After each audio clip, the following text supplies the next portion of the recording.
A Cary Furnace, no sudoeste da Pensilvânia, é um dos poucos altos fornos pré-Segunda Guerra Mundial ainda existentes. Operando há quase um século, essas estruturas forneciam o ferro gusa para a grande usina siderúrgica Homestead, do outro lado do rio. No auge, apenas esses dois altos fornos sobreviventes consumiam milhões de toneladas de minério de ferro, coque e calcário anualmente, funcionando 24 horas por dia, 365 dias por ano. Manter essas operações contínuas não era só questão de oferta e demanda, mas uma necessidade operacional.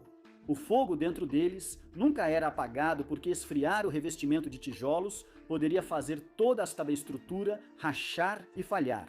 Então, nesse contexto, os trabalhadores tinham que extrair ferro líquido a quase 3.000 graus Fahrenheit diretamente do fundo dos fornos. A partir daí, esse metal fundido era despejado em vagões ferroviários especializados chamados de vagões torpedo, que então transportavam a carga líquida por uma ponte de transporte de metal líquido sobre o rio, enquanto ainda estava em estado líquido. Então, como você pode imaginar, trabalhar aqui era incrivelmente perigoso. Por exemplo, o processo de produção gerava naturalmente grandes quantidades de monóxido de carbono, um gás inodoro que vazava regularmente dos canos e podia asfixiar os trabalhadores sem aviso prévio. Além disso, na base dos fornos, a entrada inesperada de umidade no banho de metal líquido podia causar as chamadas rupturas de alto forno, criando uma explosão de vapor que lançava ferro líquido diretamente sobre as equipes. E a lista desses perigos continua e continua. Então, como essa enorme instalação industrial funcionava? Para que servia tudo isso e por que ela entrou em colapso? Fique ligado para descobrir enquanto exploramos a fascinante história do alto forno Cary. Eu sou seu apresentador, Ryan Sokesh, e você está assistindo TIS History. Nossa história de hoje começa, em muitos aspectos, com uma América que mudava radicalmente após a Guerra Civil. Antes dessa era, construções pesadas usavam principalmente ferro forjado ou ferro fundido, sendo este frágil e propenso a se estilhaçar sob grande esforço. Ao mesmo tempo, o aço era um luxo, produzido em pouca quantidade por ferreiros habilidosos. Mas no fim do século XIX, tudo estava mudando. Os Estados Unidos vivenciaram um grande boom industrial devido à rápida expansão das ferrovias. Assim, o país passou a precisar de centenas de milhares de milhas de trilhos para trens mais pesados e rápidos. Ao mesmo tempo, era necessário aço estrutural de alta resistência para ancorar as fundações dos primeiros arranha-céus dos Estados Unidos. Então, é um eufemismo quando digo que a demanda superava em muito a oferta, levando os magnatas dos negócios da época a inovar, pois sabiam que quem encontrasse uma solução poderia ganhar uma fortuna enorme. A grande inovação veio com o processo Bessemer, uma inovação da engenharia que soprava ar frio através do ferro derretido para eliminar impurezas, tornando o aço de alta qualidade barato e fácil de produzir em massa pela primeira vez na história.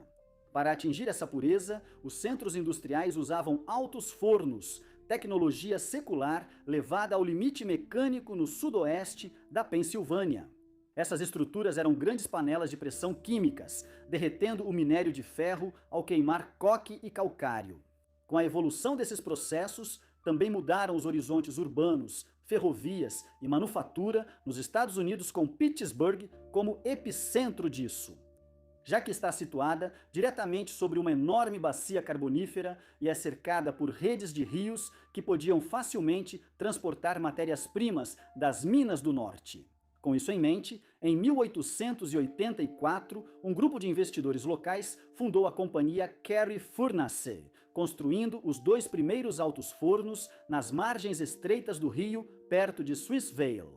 O local era tão produtivo que rapidamente chamou a atenção de Andrew Carnegie, o implacável titã corporativo que estava comprando sistematicamente todas as etapas da cadeia de suprimentos para eliminar sua concorrência.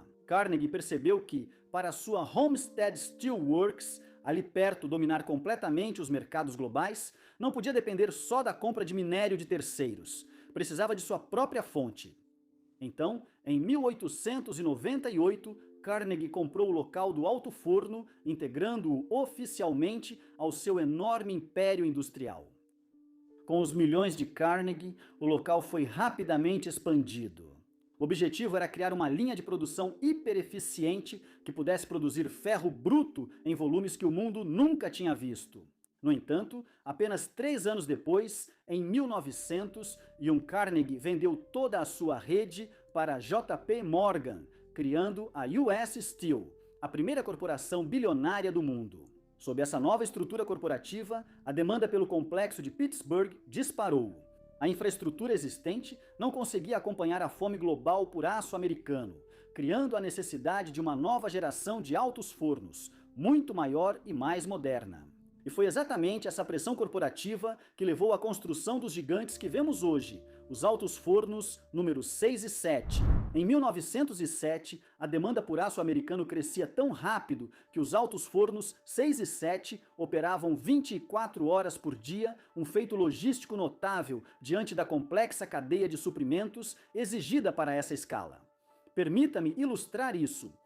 Para obter 1 tonelada de ferro líquido, o alto forno consumia 2 de minério de ferro. O minério era levado por centenas de quilômetros pelos grandes lagos, junto com 1 tonelada de coque, combustível de carvão purificado e calcinado das minas locais. Quando os altos fornos 6 e 7 estavam operando em capacidade máxima, eles consumiam juntos mais de 10.000 toneladas de matéria-prima por dia, exigindo uma frota contínua de barcaças e vagões, descarregando sempre nas margens do rio para manter o fogo aceso. O coque queimava tão intensamente que o minério derretia e virava ferro líquido incandescente. Depois de extraído, esse ferro líquido era transportado para o outro lado do rio para ser refinado em chapas de aço que acabariam formando a estrutura de arranha-céus, encouraçados da Segunda Guerra Mundial e os cabos da ponte Golden Gate. Por isso, quero realmente enfatizar aqui que a estrutura moderna dos Estados Unidos nasceu literalmente dentro desses caldeirões de ferro fervente. Apesar da grandiosidade, isso teve um alto custo para os trabalhadores. As condições de trabalho dentro dos fornos 6 e 7 eram notoriamente severas. Os homens trabalhavam em turnos de 12 horas, frequentemente alternando entre o frio extremo do lado de fora e o calor radiante e ofuscante que podia chegar a até 54 graus Celsius no chão. Como as regulamentações de segurança ainda demorariam décadas para existir, os ferimentos eram apenas uma parte rotineira do trabalho. Uma das maiores ameaças era o monóxido de carbono, um subproduto tóxico e sem cheiro do processo do alto forno. O gás vazava rotineiramente dos grandes tubos de ferro, dominando os trabalhadores nas plataformas superiores antes que percebessem estar inalando. Ainda pior eram as explosões localizadas de vapor. Veja, se até mesmo um pequeno bolsão de umidade ficasse preso sob a massa de ferro líquido na base do forno, a água se transformaria instantaneamente em vapor, lançando violentamente metal fundido a 1.600 graus pelo chão da fundição. Então, com condições tão perigosas, por que milhares de homens faziam fila para trabalhar aqui? A resposta é, na verdade, bem simples: sobrevivência e mobilidade econômica. Apesar dos imensos riscos, a US Steel pagava salários estáveis em dinheiro, um grande atrativo para a onda de imigrantes do leste e sul da Europa que vinham para a América naquela época. Para muitas famílias americanas, incluindo a minha, esse tipo de trabalho perigoso era um trampolim garantido para a confortável classe média, permitindo que comprassem casas e fortalecessem seus bairros. Esse enorme influxo de mão de obra transformou Pittsburgh rapidamente. A população da cidade disparou, desencadeando um boom na infraestrutura urbana, desde linhas de bonde até escolas e fileiras densas de belas casas de tijolos. Porém, em meados do século XX, o mundo estava mudando. Novas tecnologias estavam surgindo no exterior, e a estrutura industrial que fazia Pittsburgh parecer o centro do mundo estava prestes a enfrentar um declínio súbito e permanente. Por décadas, o aço americano dominou porque os concorrentes globais estavam se reconstruindo após a devastação da Segunda Guerra Mundial. Mas por volta da década de 70, as siderúrgicas estrangeiras na Europa e no Japão voltaram à ativa.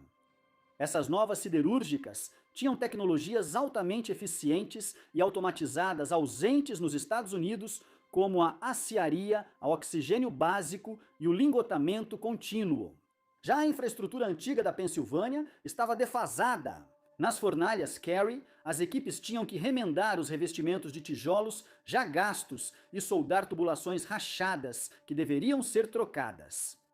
Talvez o pior de tudo fosse que operar os enormes altos fornos manuais da Carey exigia enormes quantidades de mão de obra e energia caras. Então, à medida que o lugar começou a se deteriorar, rumores de demissões e consolidações começaram a circular. A instalação não conseguia mais competir com importações estrangeiras mais baratas e melhores que inundavam o mercado. E assim foi. Em 1978, os altos fornos números 6 e 7 foram desativados. Alguns setores do local continuaram funcionando precariamente por mais alguns anos, até 1982, quando toda a produção de ferro na Carey Blast Furnace Plant foi encerrada completamente. 4 anos depois, a principal fábrica, Homestead Steel Works, do outro lado do rio, também fechou suas portas, encerrando mais de um século de tradição industrial. As consequências disso foram drásticas. Cidades próximas, que por gerações dependeram apenas da folha de pagamento da usina, mergulharam em depressão econômica. E assim, dezenas de milhares de famílias da classe trabalhadora simplesmente fizeram as malas e partiram em busca de uma vida melhor. E assim, à medida que a população partiu entre 82 e o final dos anos 90, a usina Carey foi submetida ao que podemos melhor descrever como pilhagem sistemática. Depois que a US Steel foi embora, eles venderam a propriedade de 160 acres para a Park Corporation em 1988. Os novos proprietários optaram por liquidar, não preservar. Foi nessa época que 2 dos 4 altos fornos restantes foram completamente desmontados para sucata, e uma bola de demolição derrubou grandes áreas dos prédios de tijolo e ferro ao redor.